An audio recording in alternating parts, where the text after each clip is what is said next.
دلم تنگ میشه.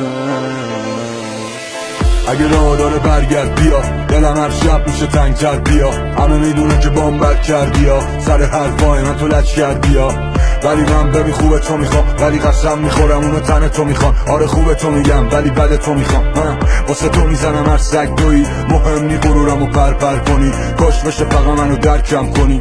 دور قلبمو قفس کشیدم، سخته بعد تو واسم نفس کشیدن. هنوز چسبه رو قلبم ته هر تکسی که میدم. رفتی و طعم مرگو چشیدم، تکسات بعد تو عذابم میدن. تکسات میشن هر شب مرور، راه داره بیا دیگه بسته غرور. به اونم مثل من میگی دائما دروغ، به خودم میگم خودشو به چقدر فروخ. من واسه کم نذاشتم، تو پیش من بودی که من غم نداشتم. الان منو شب و ودکا ویسکی و خسته خونه ای که توش تو نیستی. بیا پیشم بشین با هم بزنیم، اصلا قرارمون این نبود به هم بزنیم. اما الان علی سائق منم، رفیقام فقط همین کاغذ و قلم. حرفیم اگه باشه به اینا میزنم، تکساتو میکنم من تتو روی تنم، که شاید بشه درس عبرت و بحث غیرت بشه دیگه حاجی دل نبندم. ببین خیلی وقت از من گذاشتم، خیلی وقت این چیو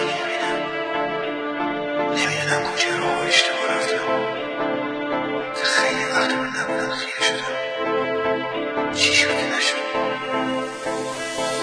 تو که رفتی که برگردی، ولی تقدیر چقدر بچی، چقدر وحشی شده قلبم. توبه کردم که نگردم دیگه دنبالت، تو این خونه یه گوشه نشستم. چی تو گوشت خوند که منو ول کردی، چشام خوش شد به در که تو برمیگردی. هر شب منو دلتنگیام، مست تو خیابونا و ولگردیام. اصلا لقمه دلگرمیام، کاش بشه از این حال اندر بیام. همشون خنجر زدن روی قلبم، چسخ زدم، دود میزده بیرون از پنجرم. منو سوز هنجرم، با حرفا توی دلم بد پنچرم. آره من عشقو نفهمیدمش، ولی اونو بدجور پسندیدمش.